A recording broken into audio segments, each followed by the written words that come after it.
पंक्ति से, और वो पंक्ति अंग्रेजी और हिंदी में थी, और उस पंक्ति को आपने बोला था, आई लव यू भारत। मुझे ऐसा लगता है वो पंक्ति नहीं थी, कुछ आगे होने वाली घटना का उल्लेख उस पंक्ति में आया था। क्योंकि कल जब भारत के राष्ट्रपति ने G20 का राष्ट्राध्यक्षों को अपना निमंत्रण पत्र भेजा है, इस देश के इतिहास में पहली बार उसमें ऊपर लिखा है, president of Bharat invites you, अंग्रेजी में, लेकिन भारत प्रयोग किया गया है, इंडिया का प्रयोग नहीं किया गया है। आचार्यवर गुरुवर विद्यासागर जी महाराज की वो 20 साल का अथक परिश्रम, आप सब गुरुजनों का वह सहयोग ऐसा प्रतीत हो रहा है कि पूर्णता की ओर जाने वाला है। इस विषय में आपका आशीर्वचन चाहेंगे पूज्यवर। सन 1996 में जब मैं जयपुर में था, तब आरएसएस वालों का एक सम्मेलन मेरे उसमें था। तब उनको हमने 2 संदेश दिए थे कि इस अभियान में सबसे पहले तो आरएसएस का कोई भी व्यक्ति चमड़े के बेल्ट का प्रयोग न करे, क्योंकि हम हिंदुस्तानी हैं और किसी न किसी पशु की चमड़ी उधेड़ करके बेल्ट बनाया जाता है। वह बात चलते चलते एक दिन ये हो गया कि आरएसएस से चमड़े का बेल्ट हट गया। दूसरा उनको हमने दिया था कि आज कोई भी विश्व का कोई भी देश अपने ओरिजिनल नाम से जाना जाता है। जितने भी देश, भारत को भारत कहते हैं, अमेरिका को अमेरिका कहते हैं, चीन को चीन कहते हैं, जर्मन को जर्मन कहते हैं, जापान को जापान कहते हैं, अफ्रीका को अफ्रीका कहते हैं, इंग्लैंड को इंग्लैंड कहते हैं। सब अपने ओरिजिनल नाम है। हमारे भारत का ओरिजिनल नाम क्यों नहीं?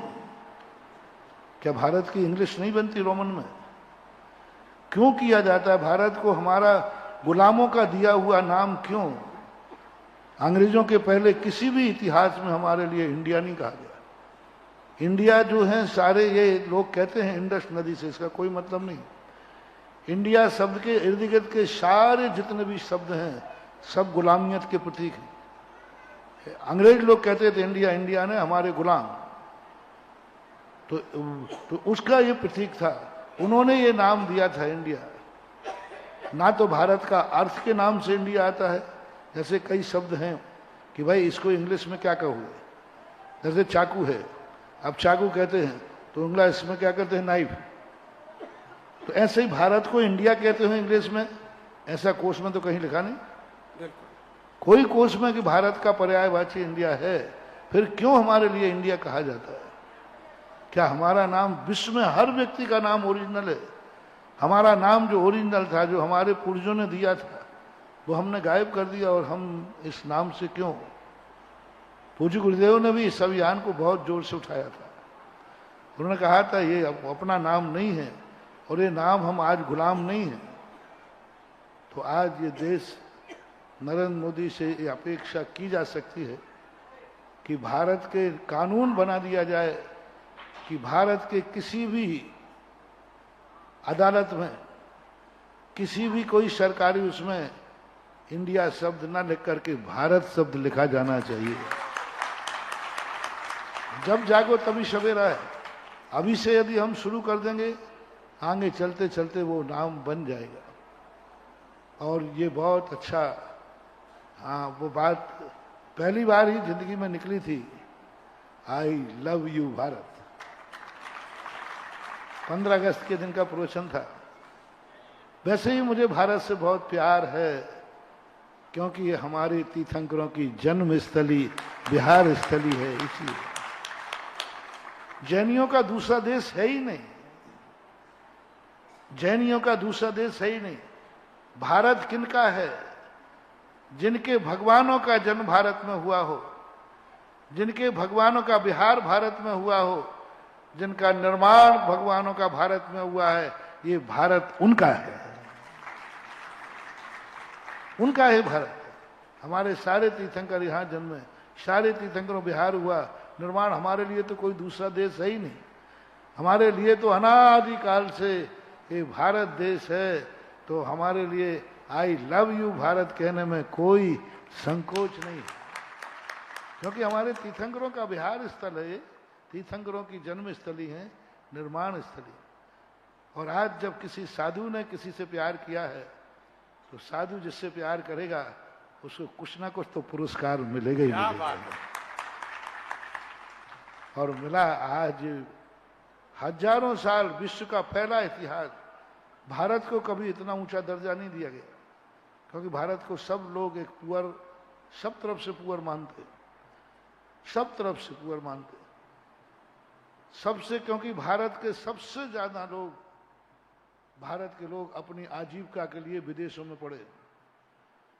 पढ़ाई के लिए हमारे बेटों के पास, भारत माता के पास अपने बेटों की योग्यता है, लेकिन योग्यता के अनुसार पढ़ाने के लिए कॉलेज नहीं है।